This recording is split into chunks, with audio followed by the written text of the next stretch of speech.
बार ए नल करके सारे कॉम्बिनेशन देखोगे, एक बार बी नल करके सारे कॉम्बिनेशन देखोगे, और जब हाँ। एक बार दोनों नल होंगे तो वो भी कॉम्बिनेशंस देखोगे। हाँ मैम, मुझे मतलब ये पूछना है, जैसे मतलब ए टेंड्स टू नल करने के बाद जो रिजल्ट आया है ना, मतलब जैसे ए बी मैं तो करूंगी ही, और जो उसके भी रिजल्ट्स आएंगे उसमें भी बी टेंड्स टू नल भी देखना है ना, मतलब उसमें भी हाँ जी, कॉम्बिनेशन।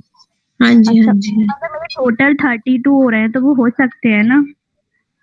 हाँ, आई थिंक मतलब मुझे क्वेश्चन नहीं पता, बट जितनी भी पॉसिबिलिटीज़ हैं, मेरे को क्वेश्चन नहीं ऐसे दिमाग में आ रहा, बट जितनी भी ओके। पॉसिबिलिटीज़ हैं वो कवर करनी होती है। That is okay if it is going long, that's okay. कोई एरर होगा तो मैं चेक करके बता दूँगी।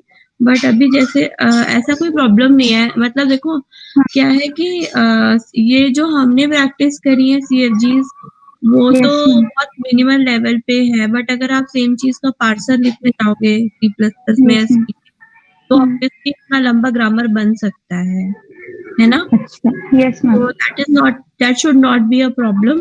हाँ, अगर अब आपने कुछ मिस कर दिया है, उस चक्कर में बहुत ज़्यादा बन रहे हैं, मैं अभी नहीं कह सकती, तो मुझे देख के ही पता चलेगा। बट अगर ज़्यादा बन रहे हैं तो उससे परेशान मत हो। ठीक है। Okay. Okay, okay.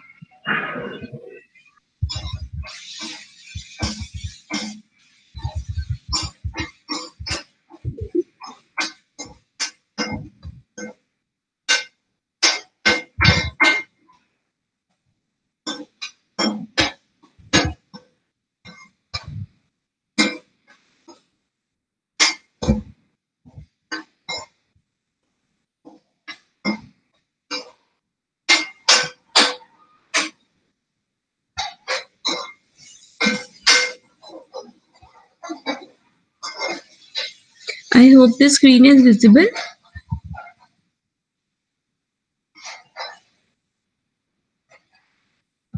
Is it visible? Okay.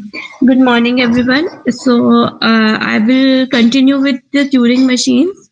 Everything has been that I will be covering today is written in my website, on my website also.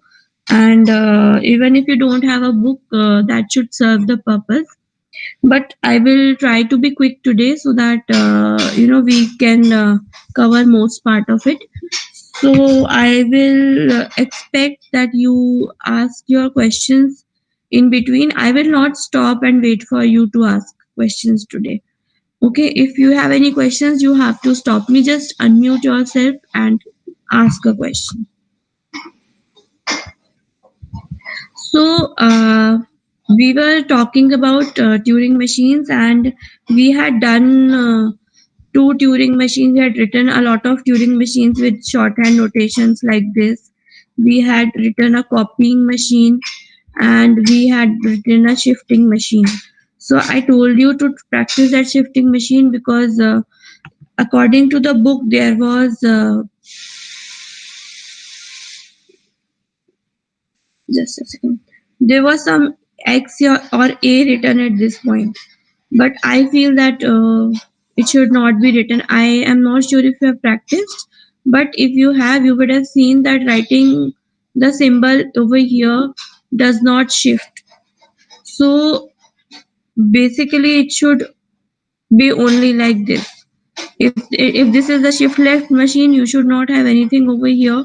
If it is a shift right machine, it will be the reverse of this. So you will need to practice and check it out. I am assuming that you have checked that out. Now I am moving to Turing machines as language recognizers. We have already talked about finite automata, and finite automata accepts or rejects a particular regular expression.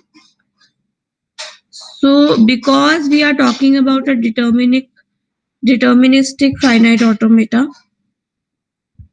so because you're talking about a deterministic finite automata, so either it will lead to an accept or reject. I hope that you remember that I insisted that if you are making a string something like this, starting in a B. So let's assume that there is a particular finite automata, which represents all the words which start in a B.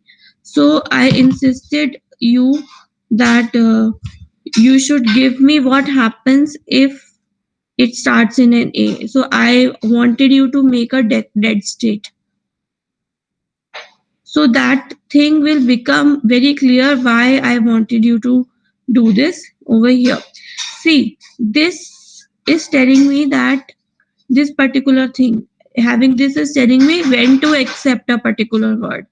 But if you don't give this portion, then we don't know what happens when A does not, when A comes, if a word like this comes. So we for deterministic, for the machine to be very sure what is happening, we have to tell the machine what it has to do when a specific kind of an input comes. So this thing will help you design Turing machines better. We had talked about deterministic finite automata, and we had also said that deterministic finite automata was accepting the same kind of languages that NFAs were accepting. That is, NFA did not have any more extra power or any special power that it could accept more languages. We said that if there is an NFA, it can be converted to DFA, and NFA, the set of languages that DFA accepts and the set of languages that NFA accepts is the same, and we call those languages regular. Okay, so now talking about your push down automata. In push down automata, there was a difference. Firstly, from finite automata, we had added one push down stack to remember things, but we did not add anything more than that. So there is no possibility of remembering anything more than that. Plus, we had also said that PDA, the push down automata, accepted context free languages, but if you added non determinism to it,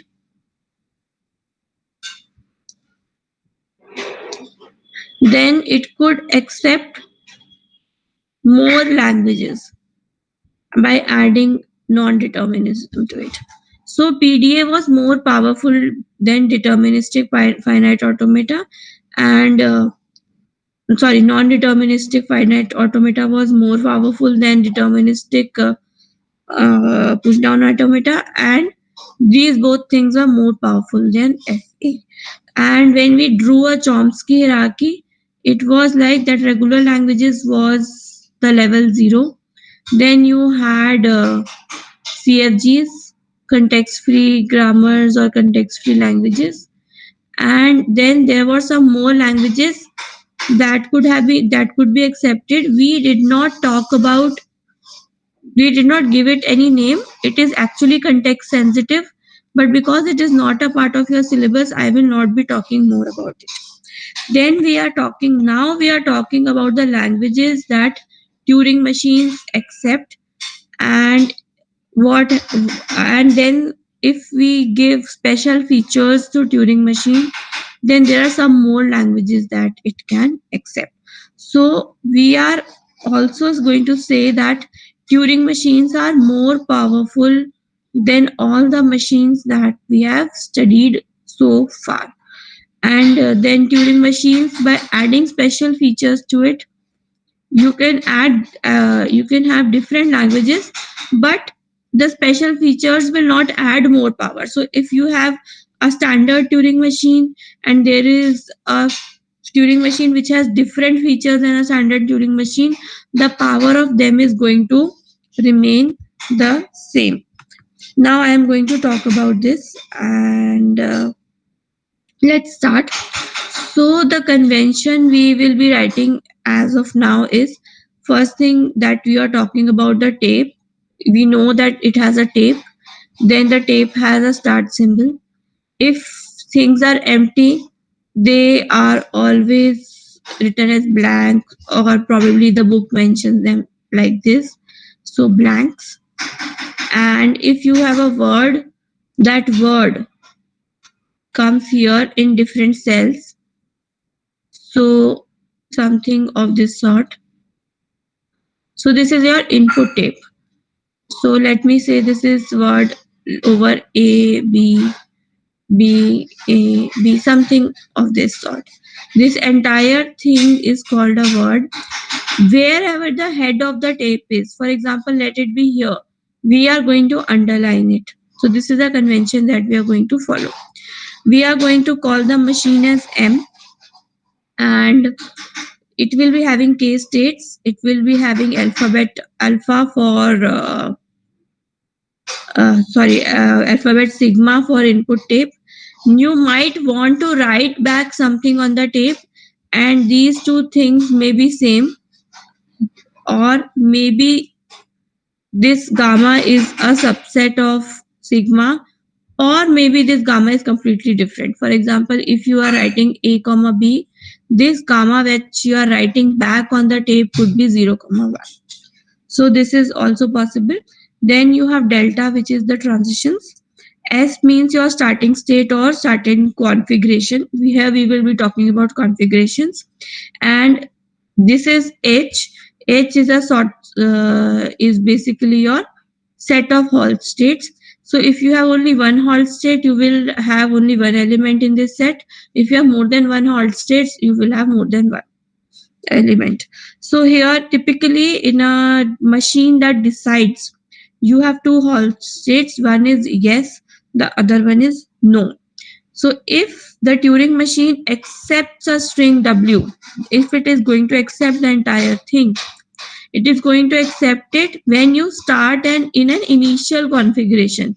Initial configuration means you have a blank first, then your entire word is here. This is your initial configuration, and you have your head pointer here. This is how the initial configuration looks like. Then it is going to yield something in the next step. Then it is going to yield something in the next step, so on and so forth. So in 0 or more steps in the machine M, you are going to yield something. So you are going to land up in y state. So s से starting से yes पे land up करने वाले हो, और यहाँ w लिखा था, अब आपने यहाँ पे टेप पे कुछ और लिख दिया होगा, कुछ काम करते हुए आपने लिख दिया होगा. अब हो सकता है कि आप कुछ ना लिखो, आपने उस वर्ड को रिटेन किया है. हो सकता है कि आप ए बी की जगह जीरोस एंड वंस लिख दो, या आप कुछ भी लिख दो. So you are going to do something about this. So this W may become something like this: 0, 1, 1, 0, 1. So after yielding to all the configurations, a new word may appear. Let me call it W prime. इतना समझ, I hope इतना आपको समझ आ गया होगा. So whenever I am doing something on this tape, I इधर make changes to this और I does not make change to it, but final yield में जो भी टेप पे रह जाता है वो उस ट्यूरिंग मशीन का आउटपुट कहलाता है. और हो सकता है ये W और W प्राइम सेम हो, और हो सकता है आपने कुछ चेंजेस कर दिए हो. जो भी यहाँ पे रह जाएगा वो उस मशीन का आउटपुट है. तो हम ये बोल रहे हैं कि स्टार्टिंग स्टेट में स्टार्ट किया, ब्लैंक पे हेडर था, कोई वर्ड पड़ा है which is your input symbol which you are going to read, some action is going to be taken and it is going to yield this configuration, that is you are landing up in yes with output this. So if you land up in yes state, we are saying whenever you land up, the final configuration is this, then you are saying that the machine accepts. And if you are going to land up in no state, then we are saying that the machine rejects. तो देखो yes और no की जगह आप 0 1 नाम भी दे सकते थे, Q final, Q reject भी नाम दे सकते थे. बात ये है कि आपको बस ये पता होना चाहिए कि y आपकी ऐसी फाइनल स्टेट है या y ऐसी हॉल्टिंग स्टेट है जहाँ पे एक्सेप्टेंस आ रही है. इस y का नाम आप कुछ भी दो, हम ये कह रहे हैं कि इससे हम ये मतलब समझेंगे कि स्ट्रिंग एक्सेप्ट हो रही है. और रिजेक्ट स्टेट जो है उसका नाम n या वाई रिजेक्ट या क्यू नॉट रिजेक्ट, कुछ भी रख सकते थे आप। बस इतना पता होना चाहिए कि कौन सी मशीन पे कौन सी मशीन के फाइनल कॉन्फ़िगरेशन जो मर्ज़ी हो, ये ऐसा कुछ आपके स्ट्रिंग पे आ गया A0 B, sorry, A0 something something has come up on your this. Let me say my pointer is here, and let's say that you have landed up in end state. So यहाँ पे changes हुए होंगे, बीच में आपने कुछ functioning की होगी, but आप finally नो पे पहुंचे हो, इसका मतलब हम ये बोल रहे हैं कि मशीन जो है रिजेक्ट कर रही है स्ट्रिंग को। तो वाई में लैंड अप हुआ और कुछ भी यहाँ पड़ा है तो मशीन एक्सेप्ट कर रही है और आउटपुट है। अगर नो में लैंड अप हुआ तो मशीन रिजेक्ट कर रही है। अब आप उस आउटपुट का कुछ करना चाह रहे हो या नहीं करना चाह रहे, that we are not going to talk about, but we are only going to talk about acceptance and rejection. So if a machine from starting state yields in some number of steps, this situation where you have y on your in your state, then you are saying that it is going to accept the string, and reject तब होता है जब कुछ के बाद yield है और आप नो पे लैंड अप करो।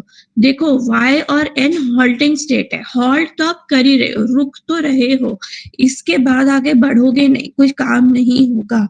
बस एक्सेप्टेंस और रिजेक्शन कैसे पता चल रही है कि किस टाइप की स्टेट में। एक्सेप्ट स्टेट में जा रहे हो तो एक्सेप्ट हो रहा है, नो पे हॉल्ट कर रहे हो या रिजेक्ट पे हॉल्ट हो रहे हो तो रिजेक्ट हो रहा है। So Turing machine language recogniser बन गई। इसका मतलब सिंपली ये है कि कोई भी लैंग्वेज है, उसके इनपुट स्ट्रिंग्स अगर आएंगे तो it is always going to land up in your accept state which is yes, and it is always if input string does not belong to the language, if input string does not belong to the language, then it is going to halt and halt in a reject state.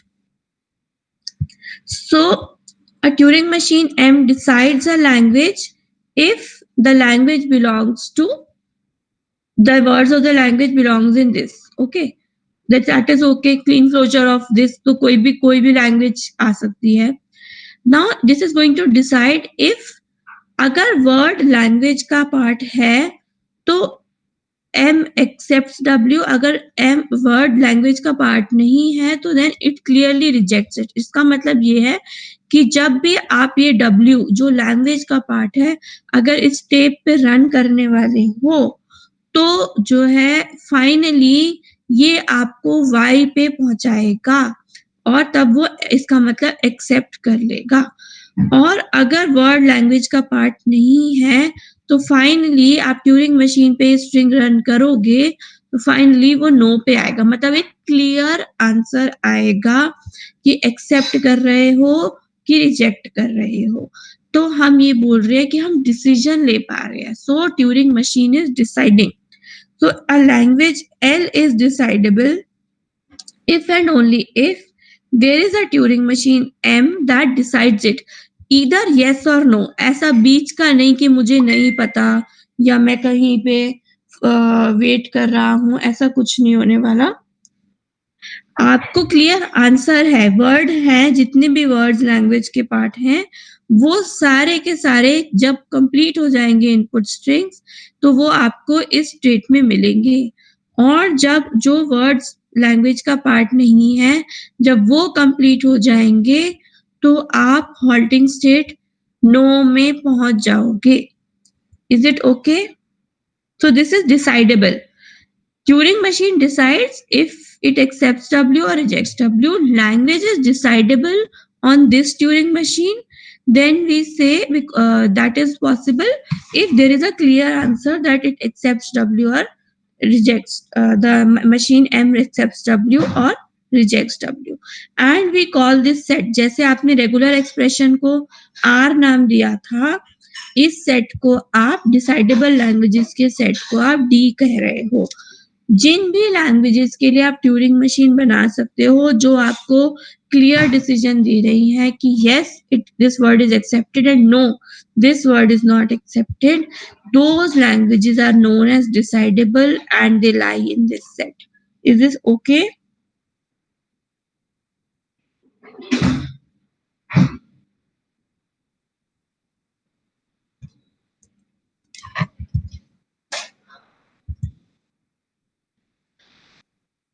Okay, now we will be talking about one deciding example, which is A and B and Cn. Let's assume that your starting configuration is this, and you are going to run this string on this. So this should fail. This should help you land up in N, and this should land you up in Y.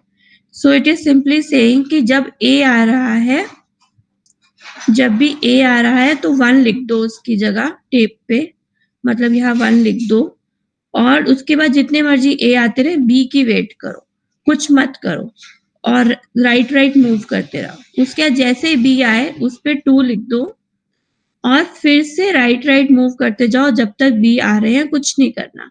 फिर जैसे ही सी आए तो उस पर 3 लिख दो, और फिर वापस से लेफ्ट में चले जाओ जब तक ब्लैंक ना मिले। अब जब तक 1 आ रहे हैं उसी में घूमते रहो और राइट राइट करते रहो, पर जैसे ही ए आए फिर से 1 लिख दो, और फिर राइट राइट घूमते रहो तब तक जब तक बी ना आए। तो ए आ रहा है या 2 आ रहा है, आप राइट घूम रहे हो, जैसे बी आया आपने उस पर 2 लिख दिया, और फिर से राइट घूमते गए जब तक बी आ रहे हैं या फिर 3 आ रहे हैं। उसके जैसे ही सी मिला आपने 3 लिख दिया और वापस से लेफ्ट गए।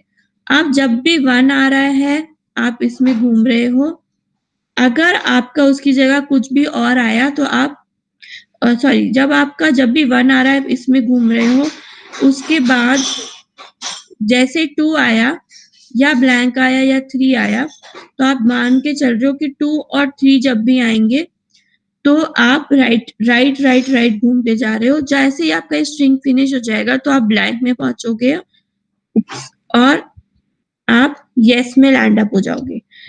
इसके अलावा कुछ भी होगा तो आप नो में लैंड अप होने वाले हो। अब अगर आप इसमें ध्यान से देखो तो ये काउंट कर रहा है कि हर ए के लिए 1 लिख रहा है, सिर्फ एक एक ए बी और सी को प्रोसेस कर रहा है।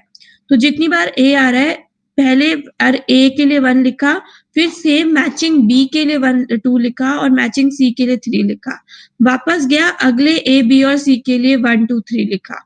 जहां भी मिसमैच हो गया, अगर ए कम थे और बी पहले अनएक्सपेक्टेडली बी आ गया, या ए और बी तो ठीक थे पर अनएक्सपेक्टेडली सी आ गया, ज्यादा ए आ गए, तो वो हमेशा आपको यहाँ पे पहुंचाएगा। अगर आपके सारे ए बी सी रिप्लेस नहीं हुए थे तो भी यहाँ पे पहुंचाएगा, पर ये आपको हमेशा क्लियर डिसीजन देगा कि अगर A and B and C and type का स्ट्रिंग है तो आप यस में पहुंचोगे, और A and B and C and का टाइप का स्ट्रिंग नहीं है तो आप नो में लैंड अप करने वाले हो। Is that okay? सो इस पे भी रन करके देख लेते हैं। अगर आप यहाँ पे हो ब्लैंक है, ए आया आपने 1 लिख दिया, फिर आप आगे गए, आपसे बी एक्सपेक्टेड था बट बी नहीं आया, सी आया, तो सी आया तो वो सीधा नो में रह गया।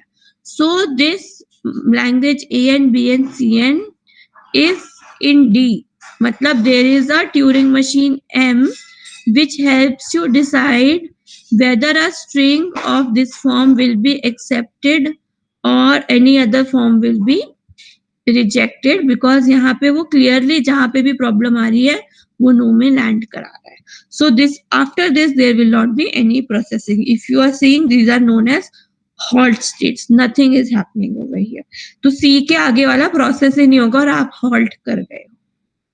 So this is M is deciding A and B and C and so we are saying M is deciding A and B and C and A and B and C and is decided by M or it is in D.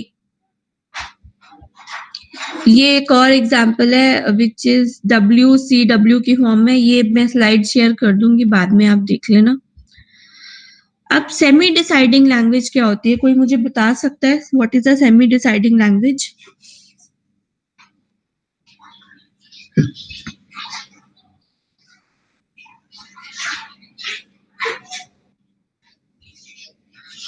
Anyone, if you can help me with what is a semi-deciding language?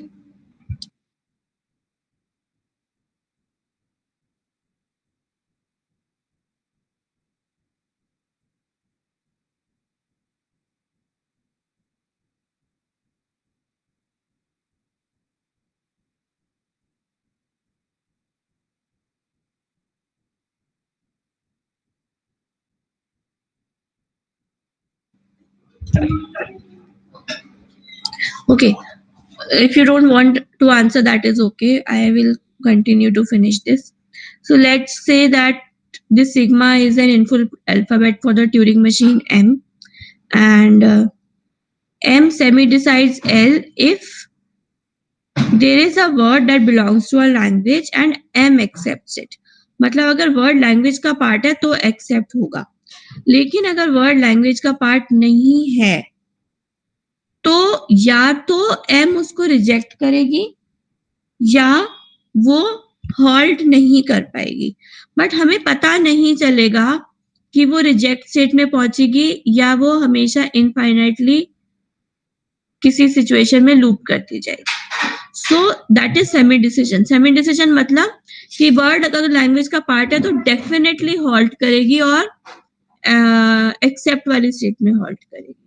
But अगर language का part नहीं है तो हो सकता है halt करे और रिजेक्ट वाली स्टेट में पहुंचा दे, और हो सकता है कि किसी स्टेट में इनफाइनाइटली लूप करवा दे. So that is semi decision कि एक्सेप्टेंस पे मैं श्योर हूं क्या हो रहा है, लेकिन रिजेक्शन पे या जो वर्ड लैंग्वेज का पार्ट नहीं है उसमें मैं श्योर नहीं हूँ, या तो रिजेक्ट हो जाऊंगी या मैं उस मशीन में लूप करती जाऊंगी. So we are saying that a language L is semi decidable if and only if there is a machine that semi decides it, and we call this set as SD. Decision वाला set था D, SD is this set. It is a set of all semi decidable languages. देखो जो language decidable है वो semi decidable भी है. अगर मैं यहाँ से ये नो स्टेट हटा दूं और मशीन को बताऊं ही ना कि इस टाइप के इनपुट्स पे क्या होना है, तो वो मशीन कभी हॉल्ट स्टेट में पहुंचेगी ही नहीं, कहीं बीच में फंस जाएगी. तो अगर कोई मशीन डिसाइडेबल है उसको इजीली सेमी डिसाइडेबल में कन्वर्ट किया जा सकता है. इस सारे इनपुट्स के लिए मत बताओ इस मशीन को कि क्या करना है. जो मैं आपको बता रही थी, आप लोग रिजेक्ट स्टेट देना भूल जाते थे, वो यही होता था कि मशीन को पता ही नहीं चलेगा. बट डीएफए में वो पॉसिबल नहीं है, डीएफए में हम देते ही देते हैं. ट्यूरिंग मशीन में ये पॉसिबिलिटी है कि if for some particular possible input we are not telling the machine what to do, then for acceptance it is always going to decide. But for negative cases it may land up, for example अगर मैं eraser ले दूं और आपको ये बताऊं कि okay कि मैंने इन इनपुट्स के लिए तो बता दिया कि ये नो में लैंड अप हो, बट इन इनपुट्स के लिए नहीं बताया. मैं बोल रही हूँ कि इन वाले इनपुट के लिए बताना ही नहीं कि क्या करना है, तो इन वाले इनपुट के लिए वो यहाँ फंसी रहेगी या यहाँ फंसी रहेगी, कहीं आगे नहीं जाएगी. सो दैट मीन्स कि कुछ केसेस के लिए वो हॉल्ट कर रही है और कुछ केसेस के लिए वो हॉल्ट नहीं कर रही है, हॉल्ट स्टेट पे नहीं पहुंच रही है. So then this becomes a semi decision. It is saying that definitely I am going to accept the words, but non words के बारे में मैं कुछ कह नहीं सकती. Either I am going to reject it or I may land up in a state where I don't know what to do. So semi decides L if for any string W belongs to clean closure of the alphabet, not the language. अगर W L को belong करता है तो M उसको accept करेगा, और अगर नहीं या नहीं बिलोंग करता तो या तो एक्सेप्ट नहीं करेगा और रिजेक्ट मार देगा, या it will fail to halt. And such languages are called semi decidable if you can create a Turing machine that semi decides that language, and these form the part of SD set. For example, this ये है B star A union B star. तो B star A पे आप बता रहे हो कि आप यहाँ पे लैंड अप कर रहे हो, और उसके अलावा अगर मान लो ए आ जाता है तो आप कुछ नहीं बता रहे। तो इसका मतलब कि ये वाली जो मशीन है ये सेमी डिसाइड कर रही है इस लैंग्वेज को। अब आप ये देख लो, रेगुलर लैंग्वेज थी ये भी ट्यूरिंग मशीन बता सकती है, ये रेगुलर लैंग्वेज थी।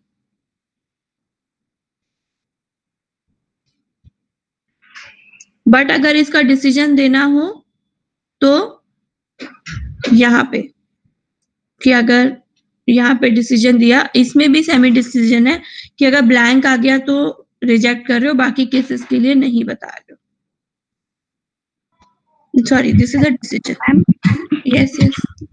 मैम आपने बोला कि ए आएगा तो मतलब इसने कुछ नहीं बताया, मतलब जो पहले सॉरी, आई थी उसमें। नहीं, आई मेड अ मिस्टेक, ए आएगा तो वो यहाँ जा रही है।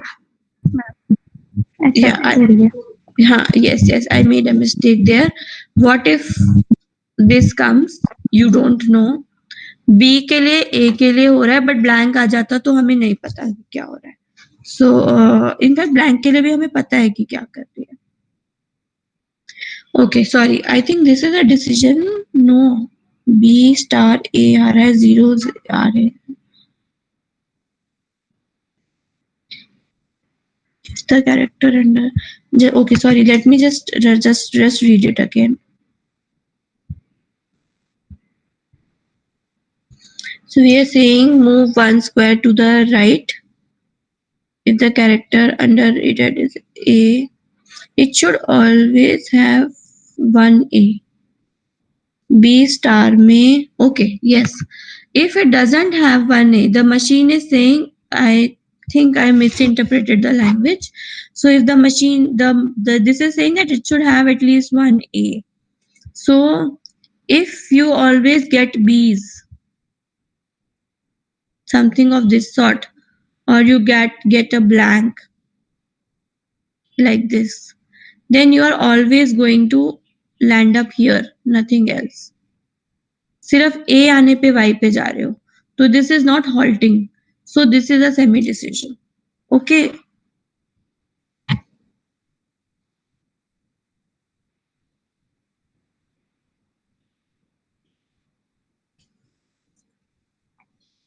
अब इधर के केस में ब्लैंक पे तो आपने डिसीजन ले लिया है। ओके, हाँ, तो अगर ऐसा कुछ आ गया इनपुट, सिर्फ B आए, तो आपने नो पे चले गए। अगर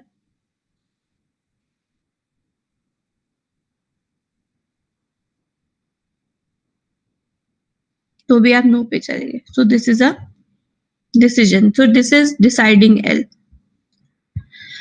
ओके, सो सेमी डिसीजन हमने पढ़ लिया और हमने डिसीजन भी पढ़ लिया। इन लैंग्वेजेस का स्पेशल नेम है, जो सेमी डिसीजन है वो रिकर्सिवली एन्यूमरेबल है, और जो डिसाइड हो जाती है वो रिकर्सिव है। Recursive is a subset of recursively enumerable, proper subset. But we are going to read more about this later on. Abhi, let's continue. I have just given you a name to this, that the languages that are being decided are known as recursive languages, and जो semi decide होती हैं, जिनके लिए आप Turing machine ऐसी नहीं बना पाते कि जो डिसाइड कर पाए, सिर्फ सेमी डिसाइड वाली ट्यूरिंग मशीन्स बना पाते हो, तो उनको रिकर्सिवली एन्यूमरेबल कहते हैं। अब अभी तक आपने कंप्यूटर्स में जितनी भी पॉसिबल लैंग्वेजेस थी, वो लैंग्वेजेस आपने पढ़ी, आपने एक्सेप्ट कराई या रिजेक्ट करवाई। पर कंप्यूटर का काम इतना ही नहीं होता ना, कंप्यूटर का काम कंप्यूट करना भी होता है। So my computer should be able to do this.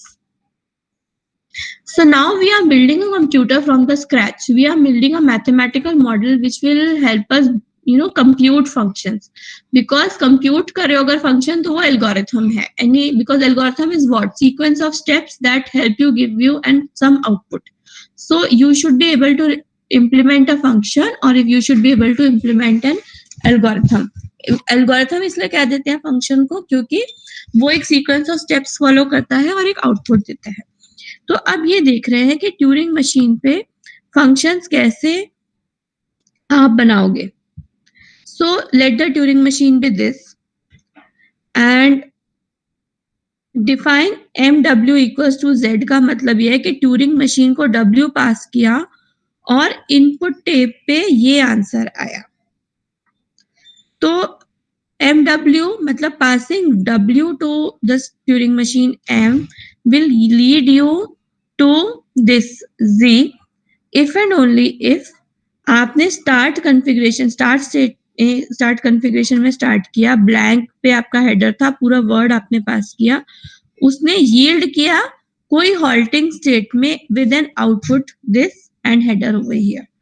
आप हॉल्टिंग स्टेट को यहाँ पे आप यस नो की बात नहीं लिख रहे हो, ये बात आप ध्यान रखना। ये हमने यहाँ पे सिर्फ इसको हॉल्टिंग स्टेट बोला है।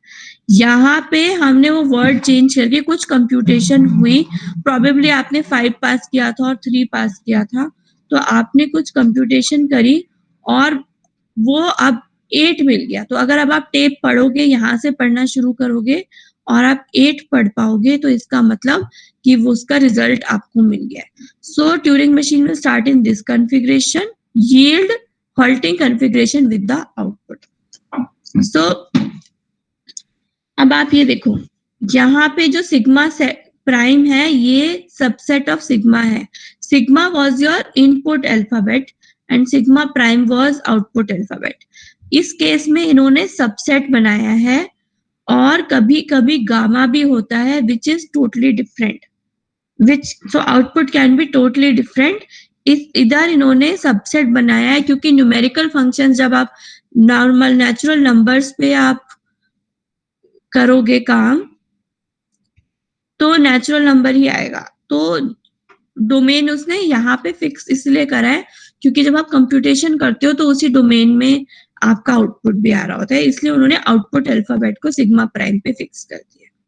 So it is saying that let sigma prime be a subset of your input alphabet and let me call this as output alphabet. कोई f function compute करने जा रहे हो which is a mapping from sigma prime to sigma star to sigma prime star। मतलब input alphabet की computation करोगे तो output alphabet पे मैपिंग मिलेगी।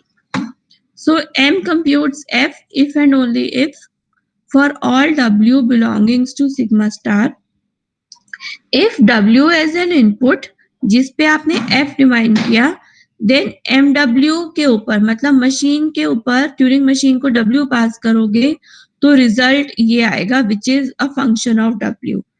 Otherwise mw does not halt. Computation तब हो रही है जब इसका रिजल्ट मिल रहा है, नहीं तो कंप्यूटेशन हॉल्ट नहीं होगी। A function f is recursive or computable if there is a Turing machine m that computes it। मतलब mw equals to fw, output में fw आ रहा है and it is going to halt, तब आपका function is recursive और computable. अभी तक आप लैंग्वेजेस के डिसीजंस की बात करते आ रहे थे, अब आप फंक्शन कंप्यूटेबल है कि नहीं है उसकी बात कर रहे हो। मतलब आप कोई भी एल्गोरिथम रन करने की अब बात कर रहे हो ट्यूरिंग मशीन पे। Yes it is going to be very tedious and clumsy and you will have to write a lot of steps, but if an algorithm can be computed by a Turing machine, we call it recursive और computable। तो अब आप बहुत बड़ी power की बात कर रहे हो ट्यूरिंग मशीन की, that whether it can solve problems or not। So all those problems are that can be solved by the Turing machine will help you compute this kind of thing, and this particular function will be called recursive or computable, and the machine will halt in that state, otherwise the machine will not halt।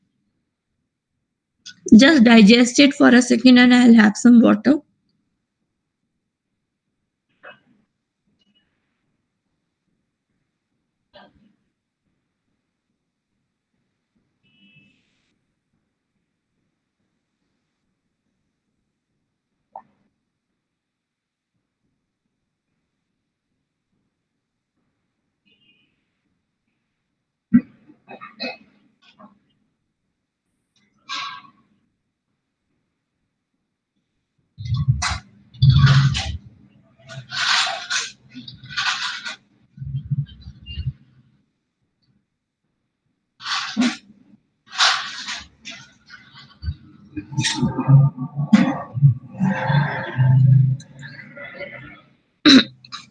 So for example इन्होंने copying function लिया है which is उसको उन्होंने एक function मान लिया कि एक मशीन W थी और हमने जो कॉपीइंग फंक्शन किया था ना वो ऐसे कॉपी कर रहा था, ऐसा। इन्होंने जो कॉपीइंग फंक्शन लिया है वो W बराबर कॉपीइंग कर रहे हैं। तो ये copying function is basically what that MW पे जब पास करोगे तो FW आएगा विच will B resulting in this and it will halt. Similarly, shifting function, shift left function है which will result in this. So you are going to get the output. अभी तक हमने जो ऑलरेडी मशीन्स पढ़ी हैं उन सबको हमने फंक्शन मान लिया है और वो कुछ आउटपुट दे रहे हैं टेक के ऊपर। अभी तक हमने न्यूमेरिक फंक्शंस की बात नहीं करी है, we will be talking about it just in the next slide. तो इन्होंने यहाँ कंप्यूटिंग फंक्शन दिया है जिसमें लेफ्ट शिफ्ट दिए। I think this already we have covered, so I don't think we should be doing it, but let me just give you an overview. Blank है, W word है, W means A और B की form में आएगा। आपने जब कॉपिंग machine बनाई तो राइट मूव करो और अगर ब्लैंक नहीं है, अगर ब्लैंक नहीं है तो वहां पे ब्लैंक लिख दो और जब तक ब्लैंक्स नहीं आ रहे तब तक राइट मूव करते जाओ। फिर एक बार और राइट मूव करो जब तक ब्लैंक्स नहीं आ रहे और जो वर्ड पढ़ के आए थे उसको कॉपी कर दो। मतलब अगर ऐसा कुछ था A B blank blank and blank something of that sort. So it is saying that, okay, read if it is not a blank, then call it a blank.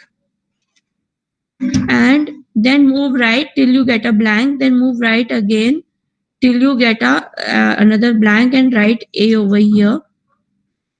उसके बाद फिर लेफ्ट मूव करो जब तक ब्लैंक नहीं आ रहा। दूसरा blank आ गया, यहाँ रुक गए।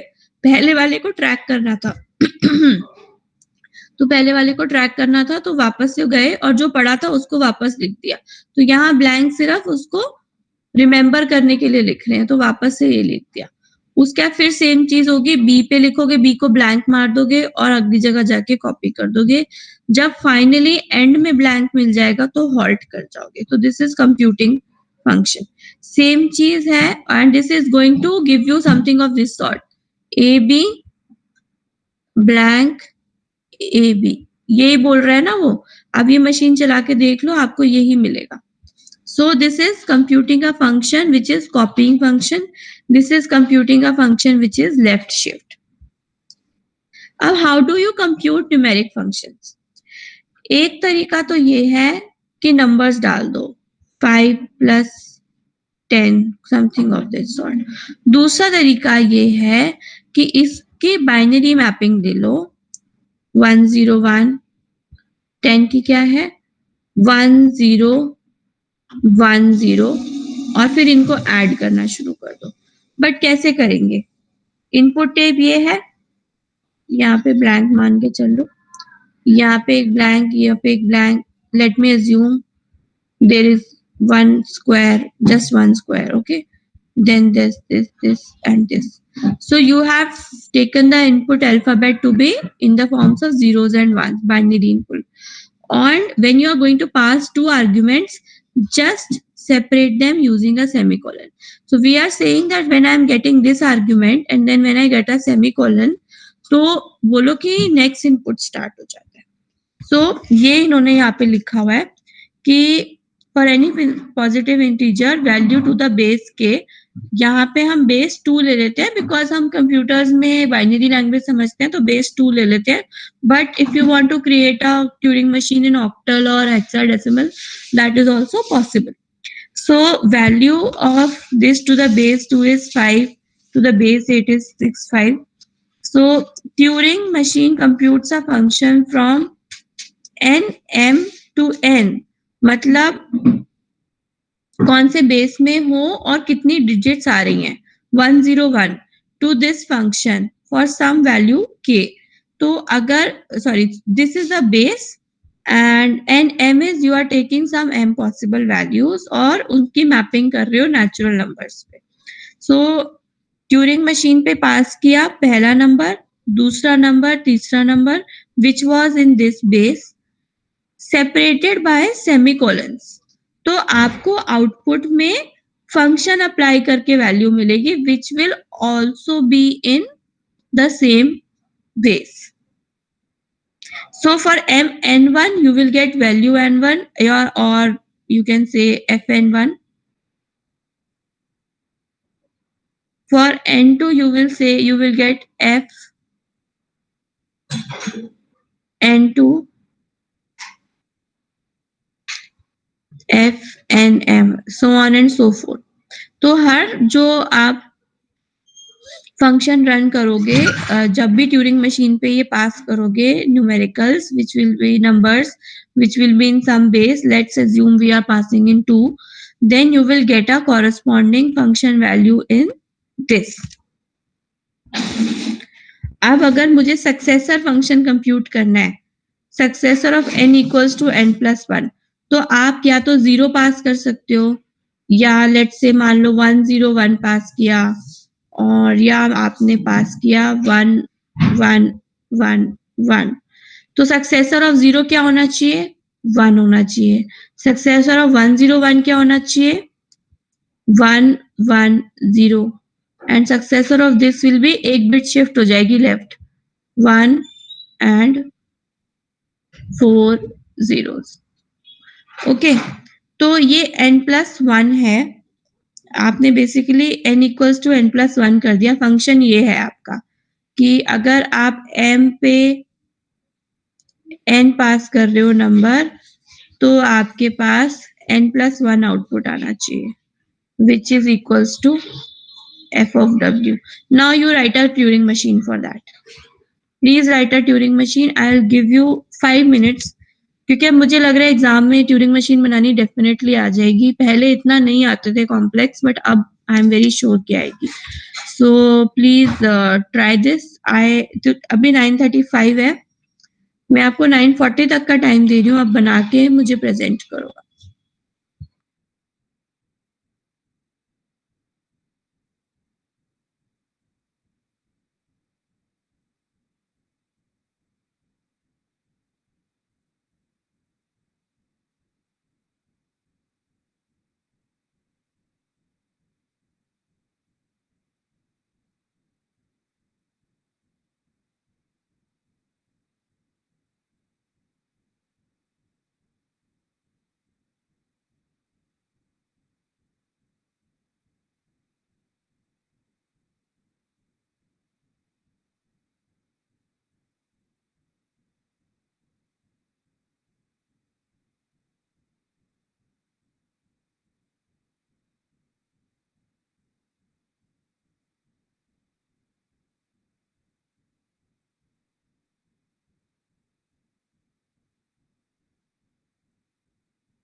Done? Anyone who has tried?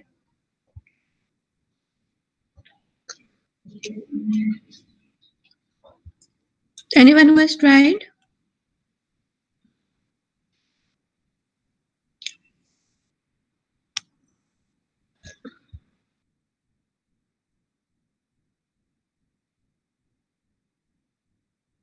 Chirag, Bhumi, Ashwin, Anchika, Gaurav.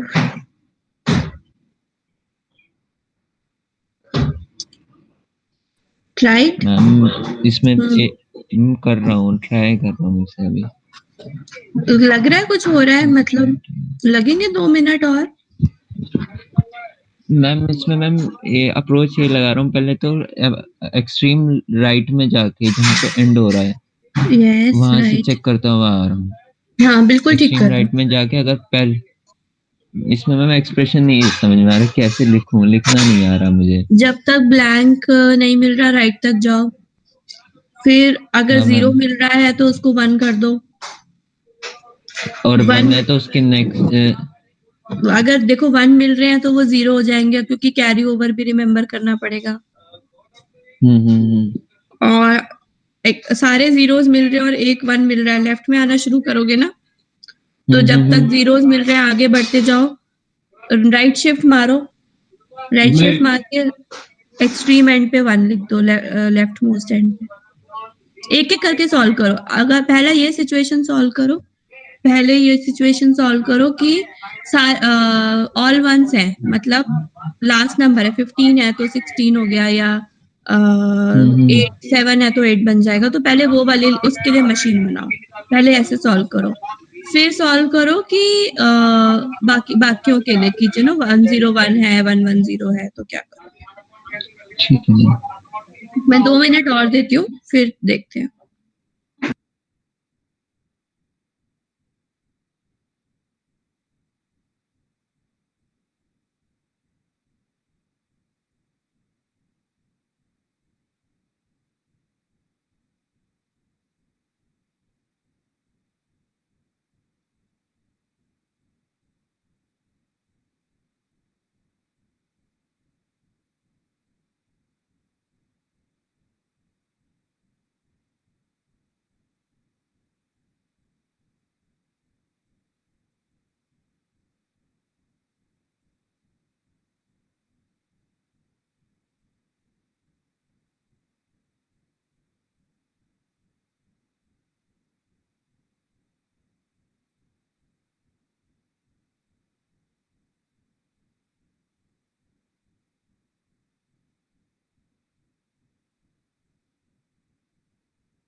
Harsh, are you trying?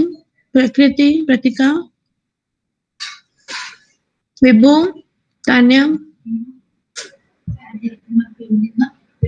Yes, ma'am, trying. Okay, I will give you all 1 more minute, then I'll solve because आगे syllabus भी खत्म करना है. If you are done, you can present. I'll give you 1 more minute.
Chirag, should I show the answer or will you be able to show? Ma'am आप show कर दो। Okay.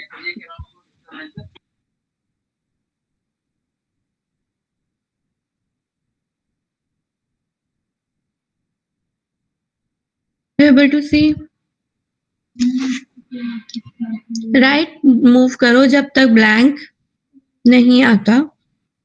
Blank आ जाता है तो लेफ्ट मूव करो। अगर 1 मिल रहा है तो उसको 0 में कन्वर्ट कर दो। वापस जाओ, फिर से लेफ्ट मूव करो। अगर 0 मिल रहा है तो उसको 1 में कन्वर्ट कर दो और अगर ब्लैंक मिल रहा है तो शिफ्ट करो लेफ्ट में और 1 पे जाओ। एक बार इससे ट्राई करो। Try for this input. This is blank. If you're getting a blank, then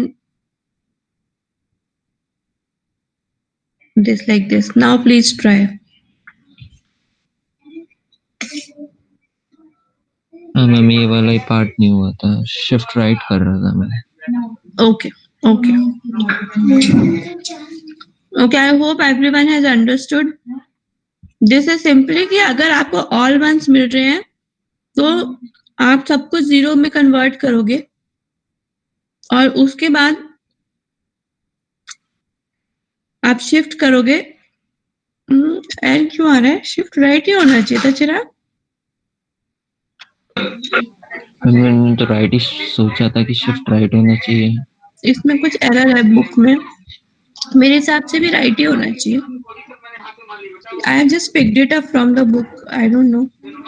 It should be towards the right and then we write a 1.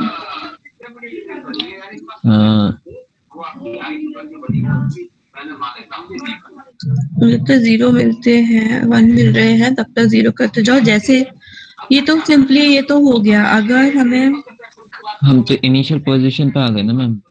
Initial में तो शिफ्ट राइट ही करना था, मैंने तो वही लिखा है शिफ्ट राइट। अब इसमें यही होना चाहिए। आई थिंक कुछ एरर है बुक में। यही होना चाहिए जो आप बोल रहे हो, वही होना चाहिए।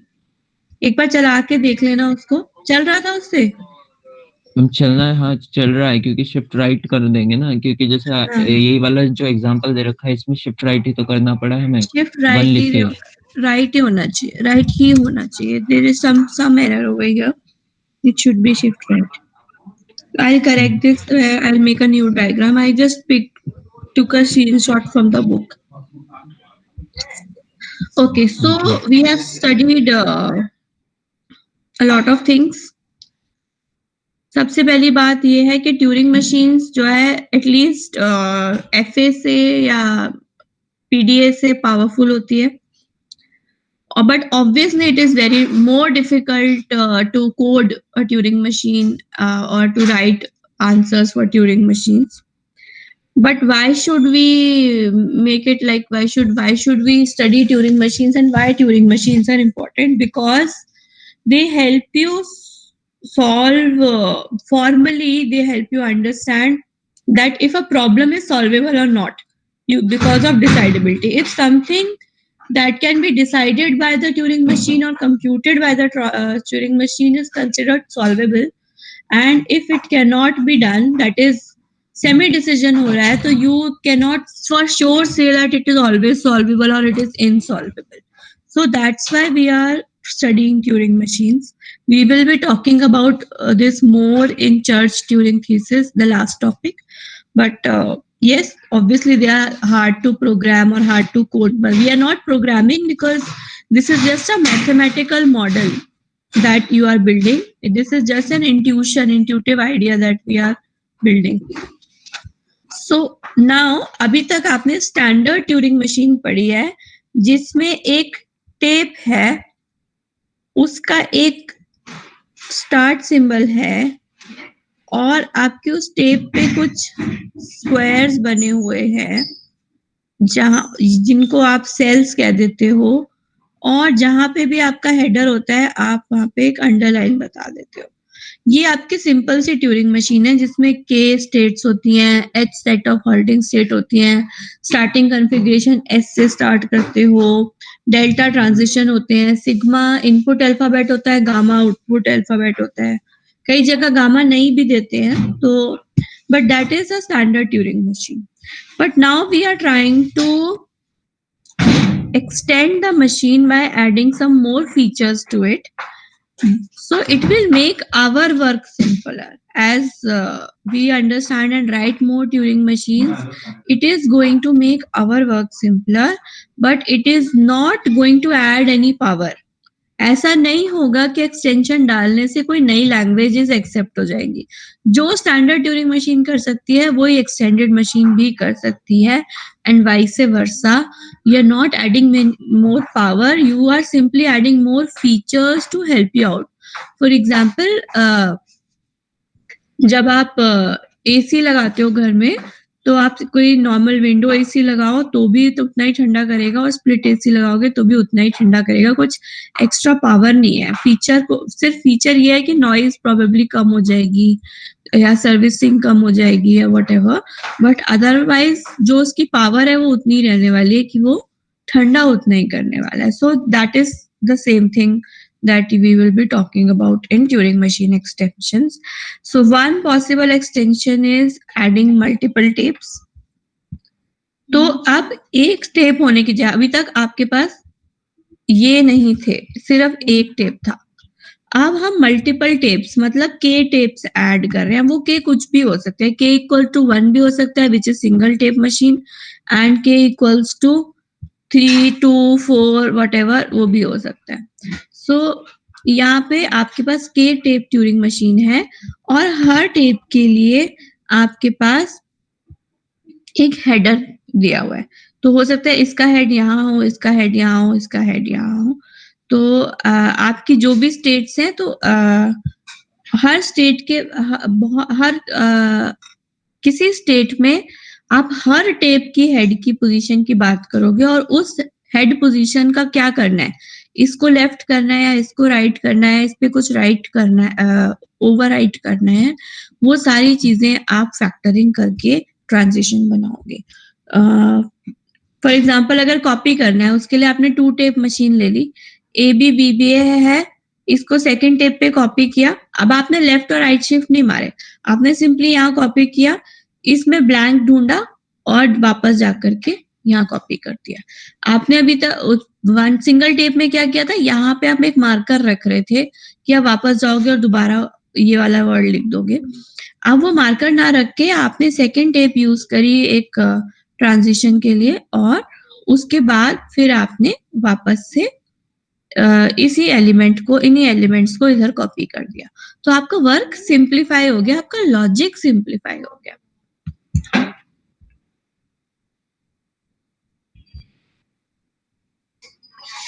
it is just shown you the copying. As I told you earlier, उन्होंने W की बजाय आपको ये बताया है, ये कॉपी करना बताया, but it means the same thing. You could have, copied starting from here. So it means the same thing. That's a copying machine. So another example is addition. अभी तक आप सिंगल टेप मशीन जो आपने अभी addition की बनाई, sorry successor की बनाई थी, वो क्या थी, 101,1। अब अगर आप बनाओगे इसकी 101 और 110 को ऐड करने, आप नोटिस करो, फंक्शन कंप्यूट कर रहे हो, सेमीकोलन लगा रहे हो, फिर नया फंक्शन। अब इनको ऐड करने के लिए सिंगल टेप में शायद आपको थोड़ी मुश्किल होती लॉजिकल सोचना। अब आपने क्या किया, आपने 101 को सीधा यहाँ कॉपी किया और दोनों के राइट में गए, राइट मोस्ट साइड में, और आपने ऐड करना शुरू कर दिया। तो 1 and 0 you added to write अ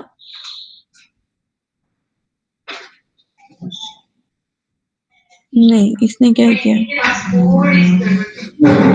101 में क्या ऐड किया, okay, he has started writing over here. Okay, 1 and 0 add किया and he wrote over here. Then he wrote over here 1 and 0 1. Then he has written 0 and then he took the carry over. So he has taken a basically temporary storage ले लिया, जब आप variables की भी लेते हो तो आप टेम्परेरी स्टोरेज लेते हो, तो सिंगल टेप ट्यूरिंग मशीन पे आप करते हो तो आपको एक्स्ट्रा सोचना पड़ता, आगे की तरफ लेफ्ट एंड राइट बहुत घूमना पड़ता। अब आपने सिंपली इसको कॉपी किया और दोनों को साथ साथ लेफ्ट मूव करके करा रहे हो। But adding a tape will add no more power to a Turing machine. So if M is a K-tape Turing machine, just a second.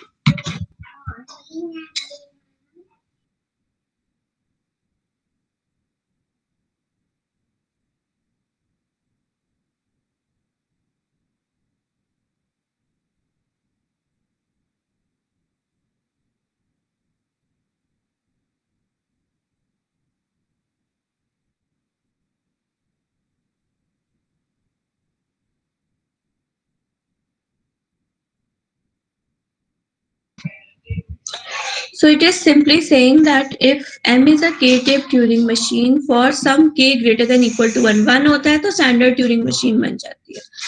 And then you, for this M K-tape Turing machine, you can always create an equivalent standard Turing machine.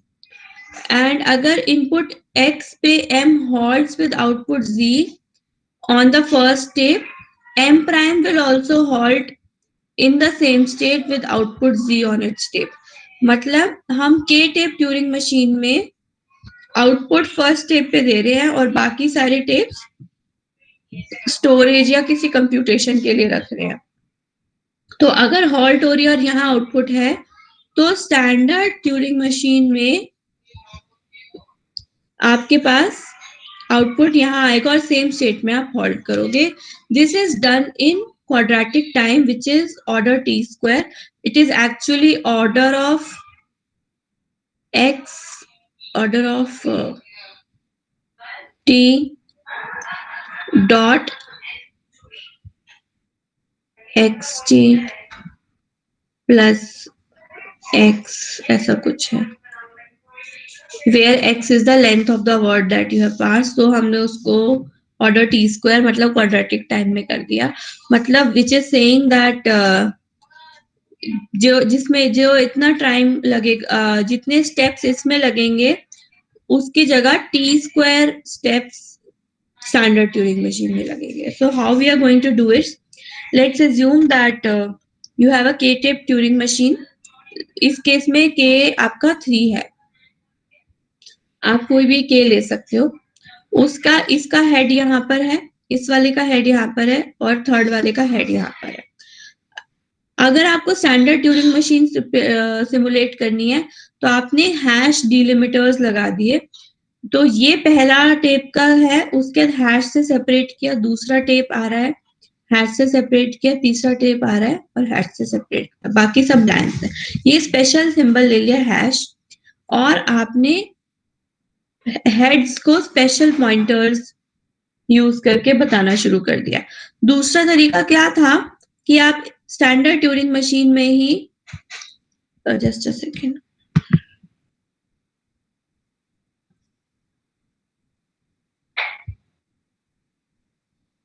ये आपकी Turing machine थी, तो आप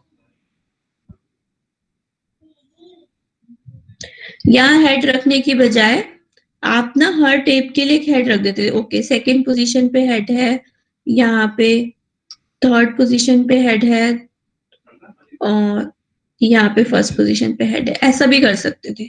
अगर आप ये dot से represent नहीं करना चाहते तो एक एक्स्ट्रा, मतलब टेप में एक एक्स्ट्रा पोर्शन सिर्फ हेड्स मेंटेन करने के लिए रख सकते थे. अब 3 टेप का ट्रांजिशन क्या है, अभी आप कहाँ पे 1 ए और बी पे, गो टू 0 ए, मतलब अब 1 की जगह यहाँ 0 लिख दो, ए की जगह ए ही रहने दो, बी की जगह ए लिख दो. पहली ट्यूरिंग मशीन में लेफ्ट चले जाओ तो अब हेड आ जाएगा यहाँ. दूसरी ट्यूरिंग मशीन में लेफ्ट चले जाओ मतलब हेड आ जाएगा यहाँ. और तीसरी ट्यूरिंग मशीन में राइट चले जाओ मतलब हेड आ जाएगा यहाँ. So this is how a transition is going to look like, and you will reach in state R. So any questions? तो अब इसको कैसे सिमुलेट करें स्टैंडर्ड ट्यूरिंग मशीन में, तो कुछ नहीं करना, आप हेडर्स मेंटेन करो, जो भी वर्ड आया है उसको मेंटेन करो। For example first Turing machine पे सिर्फ है और दूसरे पे कुछ भी नहीं है। तो जब आप टेप फॉर्मेट में डालते हो सारे के सारे के टेप्स, तो जितना वर्ड्स की लेंथ होती है वो आपने कॉपी करना है फर्स्ट स्टैंडर्ड ट्यूरिंग मशीन में। तो which will be order of mod W time. अगर आपके एन वर्ड्स हैं तो अगर उनकी लेंथ x है, x is equal to w1 plus w2 which is this plus w3। तो कितने टाइम में स्टैंडर्ड टेप पे कॉपी हो जाएगा? एक एक एलिमेंट कॉपी करना है ना, तो ऑर्डर ऑफ x टाइम। अगर सिंगल मूव आपने सिमुलेट करना है तो आपको हर मशीन के लिए एक हैश से लेके दूसरे हैश तक जाना है, ठीक है। एंड तो इसके लिए पूरा इतनी लेंथ ट्रेवर्स करनी है, इसके लिए इसकी लेंथ ट्रेवर्स करनी है, इसके लिए इसकी लेंथ ट्रेवर्स करनी है। तो it is saying that to simulate a single move, you have to scan from starting hash to the k plus 1th hash, which so this marks the left hand। k plus 1 क्यों? क्योंकि एक hash extra होगा, दो hashes के बीच में एक tape आ रही है, तो इसलिए k plus 1 हैशेस होंगे। So it marks they mark the left and the right hand corner and they are telling you that they are the virtual heads. तो आपने पहले तो स्कैनिंग के लिए एक मूव करना है कि सबको स्कैन कर लो, और उसके बाद अगला मूव करना है पूरे के पूरे across to update your head positions. मतलब ट्रांजिशन फंक्शन जो भी आपको बोल रहा है लेफ्ट मूव करो या राइट मूव करो, तो पहले तो रीडिंग के लिए मूव करना है, उसके बाद अगर ट्रांजिशन फंक्शन कह रहा है कि वहीं रहो या लेफ्ट या राइट मूव करो तो उसके लिए मूव करना पड़ेगा। तो हर वर्ड के लिए दो स्कैन्स है। अगर आपकी लेंथ प्रमोशनल है 2 के पार्ट ऑफ ट्रैक से, तो आपका वर्ड की लेंथ और जितना आपका स्कैन है लेफ्ट और राइट में आपने अगर मूव करना है तो मैक्सिमम 2 टाइम्स कर सकते हो। बेसिकली ये क्या है, वर्ड की लेंथ और उतने हैशेस, कितने हैशेस जितने के बीच में आप बैठे हो तो +2, तो इतने टाइम में आप ये स्कैन कर सकते हो। तो आपका टोटल स्कैन जो है n स्टेप्स में, आई think this should B this should B order of mod w dot n, या टोटल अगर आप बोलोगे तो ऑर्डर ऑफ हर वर्ड के लिए, अगर सारे वर्ड्स के समेशन ले लोगे तो t स्टेप्स हैं। तो ऐसा कुछ नहीं किया, स्कैन किया पहली बार। जब स्कैन कर रहे हो तो हैश 2 एक्स्ट्रा भी कर रहे हो, इसलिए इसको बोल दिया कि हर ट्रैक के लिए इतने टाइम की स्कैनिंग लगेगी। अगर x स्टेप्स हो जाते तो w1 + 2 पूरे सब की बात करो तो w2 + 2 and so on and so fourth. तो उसको मैं, क्योंकि ये कांस्टेंट है, सॉरी 2 ही आएंगे, सब में 2 नहीं आएगा, तो कांस्टेंट है, तो इसको अगर मैं इस w1 + w2 को बोल लेती हूँ तो मैं mod x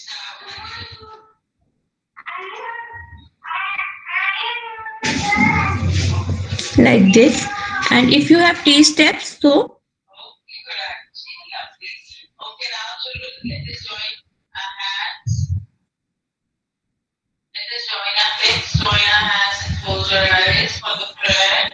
like this, and this can be written as, यहाँ पे नोटेशन डिफरेंट है बट बुक की नोटेशन अगर देखो तो mod x dot t। So this is what they are saying, that if at any point you move the virtual heads, this means that the corresponding head in your previously unread blank position is being moved। So you can do it in n steps। तो अगर आप standard Turing machine में लगाओगे तो t steps, total length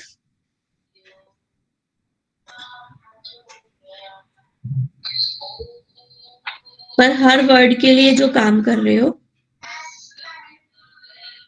वो हो जाएगा which is your quadratic time. You will have to just think it like this कि मल्टीपल टेप्स हैं.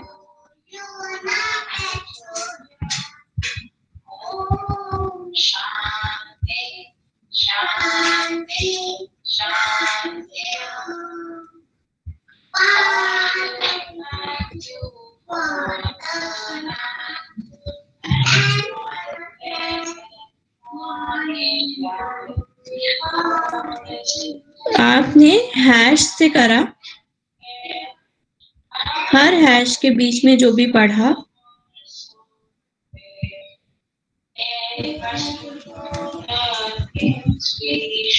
उसकी बात करी, और फिर आपने बोला कि अगर मेरे पास ये W1 मुझे पढ़ना है तो W1 के साथ 2 हैश भी पढ़ने पड़ेंगे.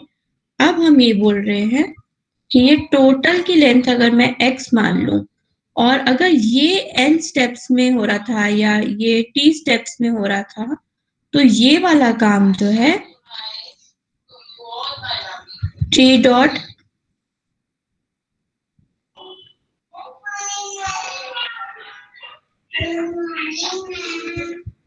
x प्लस t स्टेप्स में होगा, क्योंकि उतनी लेंथ के लिए बार बार आपको पढ़ना पड़ेगा हर t के लिए. So that's why it is in quadratic time. So you can always simulate a k-tape Turing machine as a single tape Turing machine.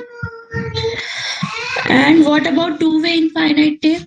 अभी तक आपने वन वे टेप्स की बात करी है जिसमें इनफाइनाइट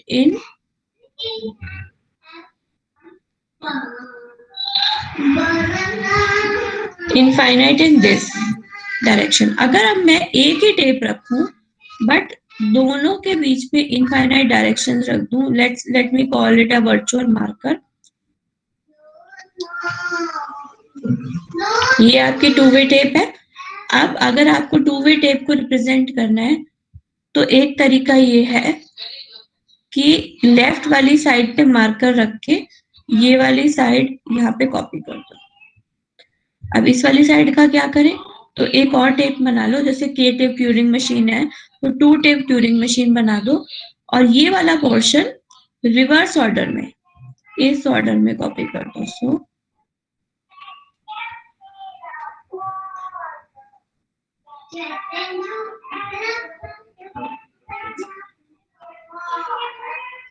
ये है रिवर्स ऑफ लेफ्ट साइड. तो आपने 2 टेप ट्यूरिंग मशीन बना दी.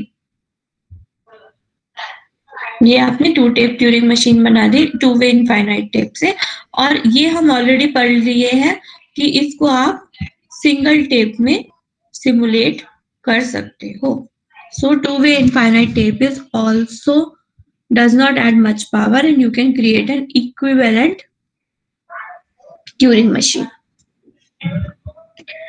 Then tape with multiple heads. एक सिंगल टेप है और एक हेड यहाँ पे है, एक हेड यहाँ पे है, एक हेड यहाँ पे है. तो ऐसी मशीन को भी स्टैंडर्ड ट्यूरिंग मशीन से रिप्रेजेंट कर सकते हैं.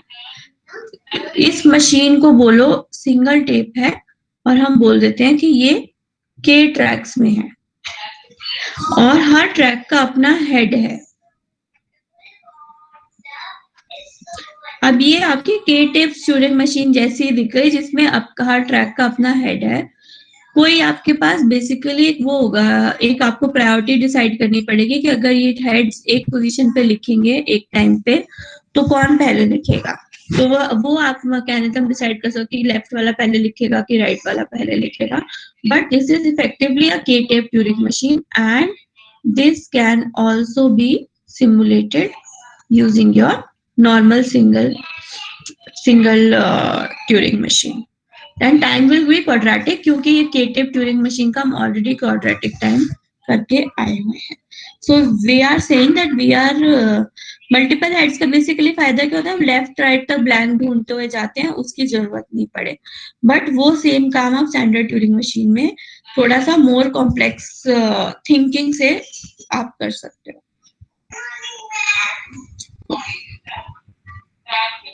अच्छा अच्छा, जो 2D टेप है मैं वैसे इंट्रोड्यूस कर देती हूँ। तो इनफाइनाइट इन बोथ डायरेक्शंस है, कुछ ऐसा दिखता है।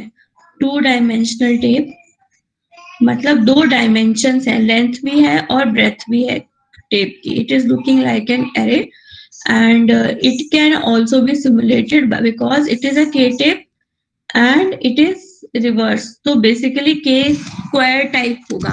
हर टेप के इनफाइनाइट टेप है, तो हर टेप को सबसे पहले तो सिंगल टेप में सिमुलेट कर दो और फिर के टेप्स को सिंगल टेप में सिमुलेट कर दो, तो it will be possible.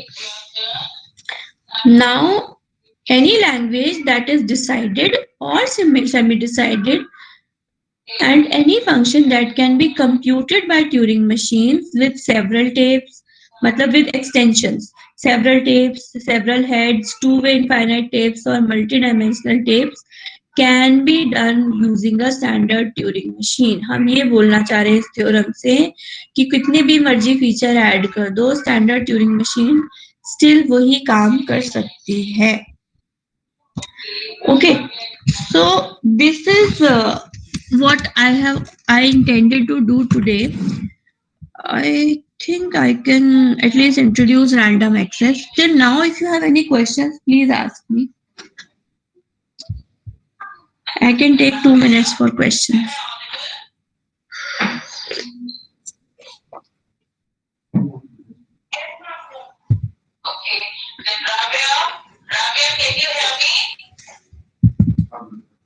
No questions? Okay.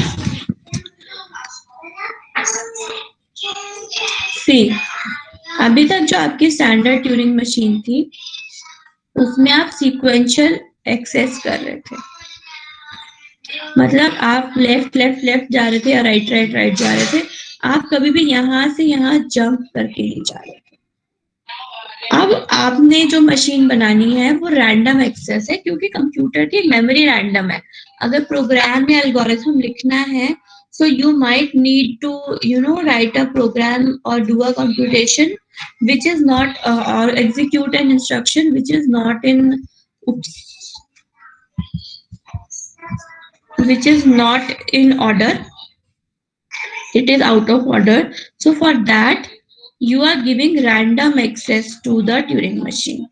So what we are saying is that let's give the Turing machine some registers. Let me call them R0, R1, R2, R3, R4. So basically there are 4 registers. हम अभी जो question solve करेंगे ना, typically उनमें शायद 5 registers होंगे और उनका नाम R0 से R4 तक होगा। अगर रजिस्टर की पोजीशन की बात करें तो टेप के सेल 1 को आप फर्स्ट रजिस्टर बोल देते हो, सेल 2 को सेकंड रजिस्टर बोल देते हो, सेल 3 को टेप के सेल 3 को थर्ड रजिस्टर बोल देते हो, so on and so fourth. काई इज अ प्रोग्राम काउंटर। आपकी बुक में एक ये हाफ कट के को प्रोग्राम काउंटर दिया है, मैंने नोटेशन के प्राइम यूज करी है जब मैं प्रोग्राम काउंटर की बात कर रही हूँ on my website. So it means the same thing, it is just के प्राइम मीन्स प्रोग्राम काउंटर, और अगर कोई नई ट्यूरिंग मशीन बनानी है तो मैंने उसको के प्राइम प्राइम दे दिया ना। Anyways, giving random access to the Turing machine by using registers. कोई मुझे बता सकता है, आपने CSC में रजिस्टर्स पढ़े थे, तो रजिस्टर्स का क्या काम था? Can anyone help me with that? हमें रजिस्टर्स की क्या जरूरत है?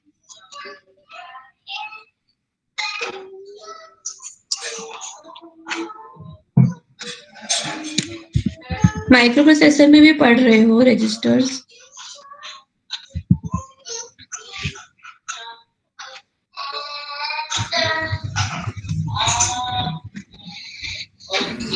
डेटा स्टोर करते हैं एग्जीक्यूशन के टाइम पे। हाँ जी, सो बेसिकली वो फास्टर एक्सेस के लिए होते हैं रजिस्टर्स। फॉर एग्जांपल एक एक्यूमुलेटर होता है जिसमें अगर आप सिंपल अगर आप बोलो कि लोड 5, तो वो सीधा एक्यूमुलेटर में लोड करेगा, आपको ये बताने की जरूरत नहीं है कि आपको एक्यूमुलेटर के अंदर करना है। अगर हम बोले ऐड रजिस्टर 1 मान लो, तो बाय डिफॉल्ट मीन्स कि आप एक्यूमुलेटर में रजिस्टर 1 ऐड करने की बात कर रहे हो और उसको स्टोर करने की बात कर रहे हो एक्यूमुलेटर के अंदर ही। तो रजिस्टर्स ना अब आपका कुछ ऐसा ही काम करने वाले हैं। हमने टेप पे कुछ पोजीशंस को रजिस्टर्स का नाम दे दिया है। Remember the standard Turing machine can also do the same thing but probably in more आपको सोचना थोड़ा ज्यादा पड़ेगा। कॉम्प्लेक्स कंप्यूटेशन नहीं होगी, कॉम्प्लेक्स थिंकिंग होगी, कॉम्प्लेक्स प्रोग्रामिंग होगी, but otherwise the power is same. So we will have fixed number of registers. You will have one way infinite tape. Each register and tape square can have an arbitrary natural number. कोई भी number हो सकता है इसके ऊपर, tape square के ऊपर। Initially all registers are 0 and आपका जो काई है program counter it is 1. Program counter का मतलब इट होल्ड्स कि after execution of each instruction the program counter gets incremented. आप कभी अभी पढ़ के आए हो माइक्रो प्रोसेसर में इंस्ट्रक्शन सेट्स के बारे में। सेम इंस्ट्रक्शन सेट हम यहाँ पे लगा रहे हैं। हम ये बोल रहे हैं रीड जे, मतलब कि jth रजिस्टर के कंटेंट्स पढ़ो और R0 में डाल दो। अब यहाँ ना R0 जो है एक्यूमुलेटर का काम करने वाला है। तो रीड जे का मतलब है jth रजिस्टर के कंटेंट्स पढ़ के R0 में डाल दो। राइट मतलब R0 में जो पढ़ा है वो jth रजिस्टर में डाल दो। स्टोर मतलब RJ के अंदर R0 स्टोर कर दो। लोड मतलब उल्टा, ये देख लो, स्टोर है कि आरजे जो इंटरमीडिएट वैल्यू है या जो कंप्यूटिंग वैल्यू है वो आरजे के अंदर डालेगी। और लोड मतलब आरजे से R0 को लोड कर दो। लोड विद सी मतलब this is not a register, this is some number, तो R0 में सी वो करो। ऐड मतलब R0 प्लस आरजे को ऐड करो और R0 में स्टोर कर दो। एड इक्वल्स टू सी मतलब ये डायरेक्ट इमीडिएट है। अगर आपको याद हो इमीडिएट एड्रेसिंग वगैरह, तो ये वही कंसेप्ट है। R0 प्लस सी को ऐड करके R0 में डाल दो। सब्ट्रैक्ट मतलब दोनों में से जो भी बड़ा है उसको सब्ट्रैक्ट। तो this is a simple, basically इन्होंने सिंप्लीफाई कर दिया इस इंस्ट्रक्शन को। ऑब्वियसली आप कंप्यूटर में और कॉम्प्लेक्स इंस्ट्रक्शंस यूज करते हो, but we will take this, okay. तो दोनों में इसको सब्ट्रैक्ट कर दो। सिमिलरली सी से सब्ट्रैक्ट कर दो। हाफ मतलब डिवीजन बाय 2, ये जनरली बाइनरी कंप्यूटेशंस में काम आता है। फ्लोर ले रहे हो आप। जंप मतलब नॉर्मली आपका प्रोग्राम काउंटर इंक्रीमेंट होता है by 1, but jump will make you jump to a specific location in the tape. J pos मतलब कि jump if 0 greater than 0 and jump if 0। तो यहाँ पे कहाँ पे जंप करना है वो। अगर प्रोग्राम काउंटर 0 हो जाता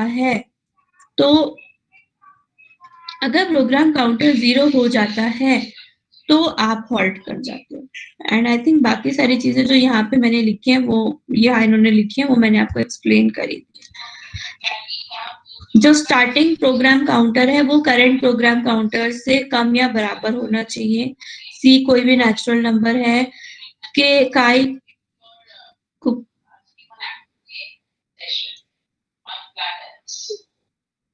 इक्वल टू काई प्लस 1 है। Just a second.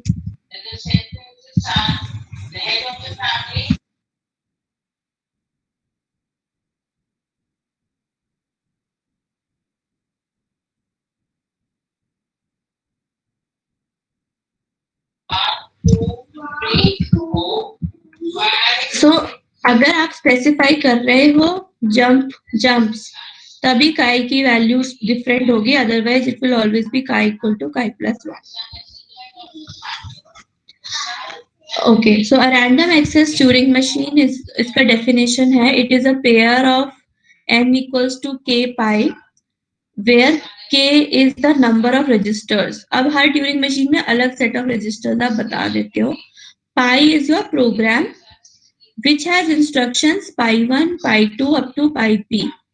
And we normally assume that instructions are executed sequentially unless until आपका program counter यहाँ से यहाँ jump कर जाए.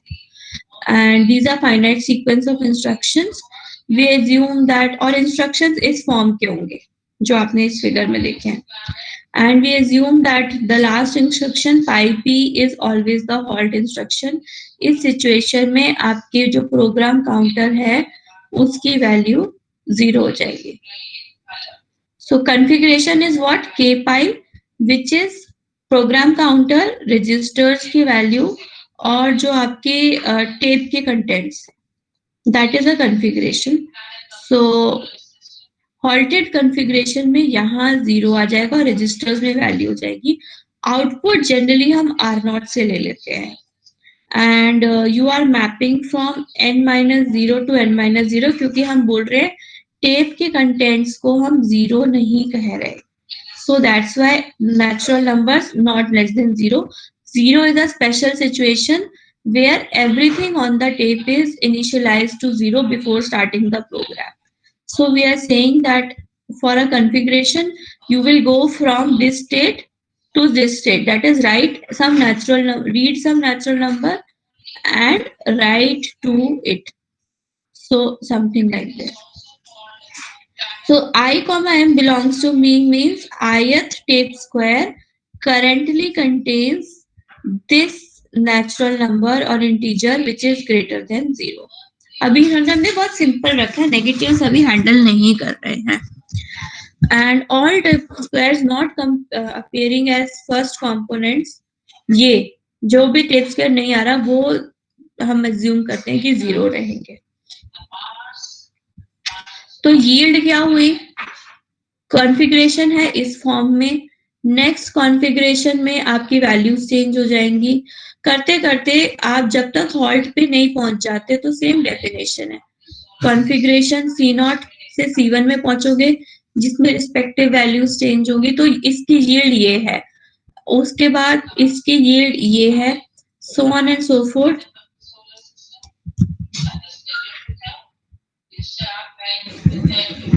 I think it's about how.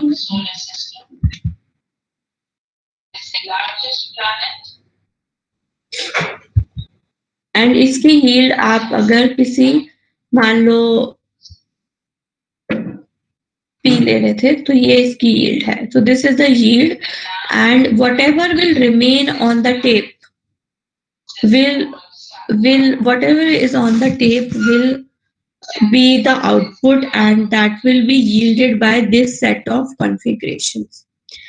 अगर पाई के जो है आपकी फॉर्म है रीड जे के फॉर्म में, मतलब इंस्ट्रक्शन अगर रीडिंग है, instruction is a reading instruction, then what happens?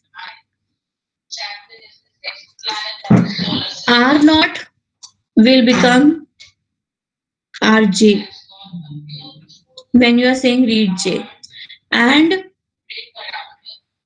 so basically next configuration में this will happen and TRJ को unique m value है and otherwise अगर m exist नहीं करता तो R0 will become 0, instruction counter will increment and बाकी सब C0 में जो था previous configuration में था वो सारे elements बाकी के बचे हुए elements, where is my pointer? I'm sorry. बाकी बचे हुए elements same रहेंगे. Apart from changing R0 and chi, you are not going to change anything else. Now,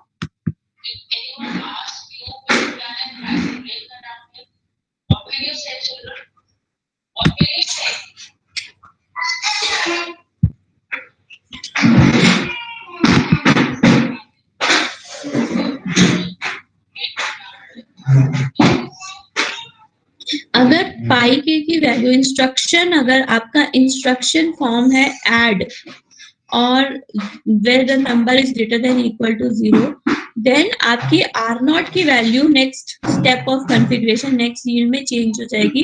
तो this will become 5 plus C, so let's say पहले 5 था, अब तो ये 8 हो गया। इंस्ट्रक्शन काउंटर इंक्रीमेंट हो जाएगा एंड बाकी सारी चीजें सेम रहेगी। अगर राइट की फॉर्म में है तो इंस्ट्रक्शन काउंटर आपका इंक्रीमेंट हो जाएगा एंड जो आप जिस भी रजिस्टर पे आप लिखना चाह रहे हो वो वैल्यू आप लिख दोगे। फॉर एग्जाम्पल अगर मुझे R1 पे लिखना है R0 तो इसकी वैल्यू चेंज हो जाएगी और बाकी सब this and all this will remain the same. And अगर जंप है तो बाकी सब सेम रहेंगे बट आपका काई चेंज हो जाएगा। बाकी सब सेम रहेंगे बट काई चेंज हो जाएगा। और अगर jump position R0 greater than 0 है तो नहीं है, अगर 0 है R0 तो नेक्स्ट इंस्ट्रक्शन। तो जंप का क्या बोल रहे थे, जंप कब जंप करते हो, जब R0 ग्रेटर देन 0 है। तो R0 ग्रेटर देन 0 है तो सिर्फ काई की वैल्यू चेंज होगी। अगर R0 ग्रेटर देन 0 नहीं है तो काई की वैल्यू काई प्लस 1 हो जाएगी। यही लिख रहा है इसमें।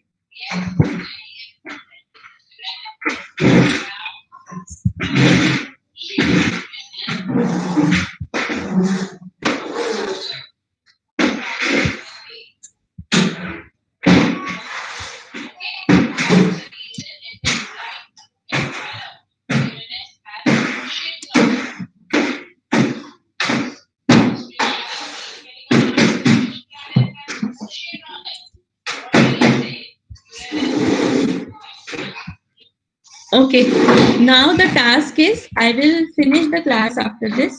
You have to implement multiply. आपके पास R0 के अंदर x पड़ा है, R1 के अंदर y पड़ा है और आपको x डॉट y कंप्यूट करना है और उसको R0 में स्टोर करवाना है। ठीक है, तो आपके पास मल्टीप्लाई इंस्ट्रक्शन नहीं है, आपके पास सिर्फ ऐड इंस्ट्रक्शन है। तो आपके पास आपको मल्टीपल ऐड इंस्ट्रक्शंस यूज करके ये काम करना है। तो क्या आप एक program counter program start stop छोड़ दो, सिर्फ स्टेप 1 स्टेप 2 लिखो। 1 में क्या करोगे, ये इंस्ट्रक्शंस यूज करके x डॉट y कंप्यूट करना है। ये आपका R0 में है। Let's assume that this is in R1 and you are computing x dot y and storing in R0. Now write a multiply program and then I will finish your class. Okay.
Anyone writing?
Anyone who has tried?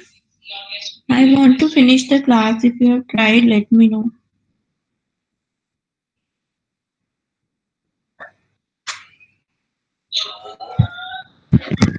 इसमें looping कैसे होगी पर if condition loop तो use बेटे आप jump करोगे फिर वापस जंप करोगे। जैसे आपका लूप खत्म हो रहा है तो jump to that instruction. Okay okay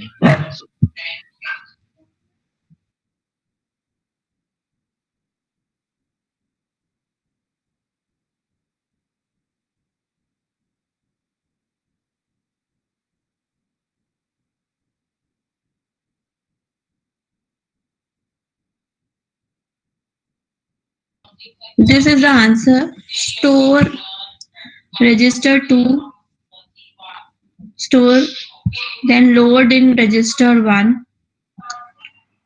Jump is 0 if you are 19 मतलब multiplication कर रहे हो तो लोड 4 का मतलब ये है कि 4th रजिस्टर को लोड करो. Jump back to 2. Again load the second number. अगर 0 है तो 19 पे वापस जंप करो. Just take a look at this. Probably we can solve this tomorrow. If you can, if somebody has written it, they can just compare it. What they have done. इसमें 219 है. 219 है मतलब? 2 जगह काउंट 19 लिखा हुआ है ma'am. Count 19 लिखा हुआ है. हाँ ma'am. 17 19 18 19. Okay. I will see यार, मैंने ना बुक से ही उठाया है सारा. मैं इसको कल सॉल्व कराती हूँ. तुम सॉल्व करके देख लो. यहाँ पे जो चेंज करना होगा वो I think should be same. मतलब this should be. Just a second. I will want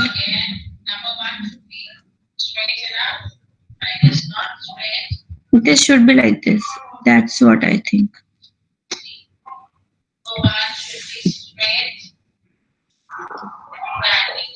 Anyways, we will solve this tomorrow. Please try writing this program.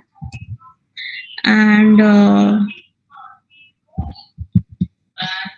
I think what we have, the configurations are also given. Just go and read this in the book. And then we will do 1 or 2 more programs tomorrow. What is left is, okay, so after I am done with the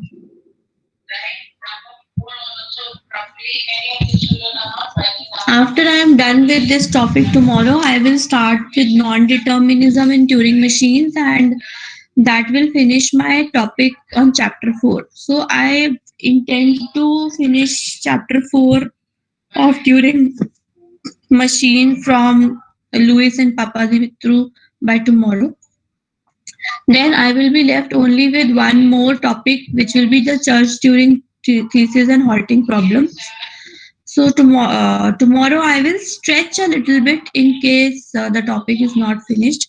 So I would request you to join on time. 12:30 पे join कर लेना. मैं चाहूंगी कि मैं जल्दी start करके इसको finish कर दूं topic को, because I want to give you assignments from Turing machine. So it's better that we finish it off so that I can give you an assignment. And only one assignment is left.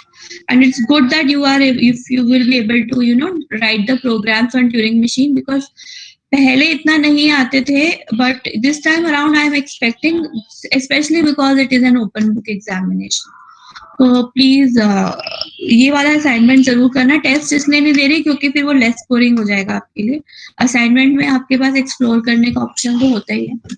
So tomorrow let's try to wrap up Turing machine so that we are left only with halting problem. So by this I will take the halting problem on Friday, and by next Monday I plan to finish off the syllabus. Okay, so you can leave now. I'll see you tomorrow. Please join on time.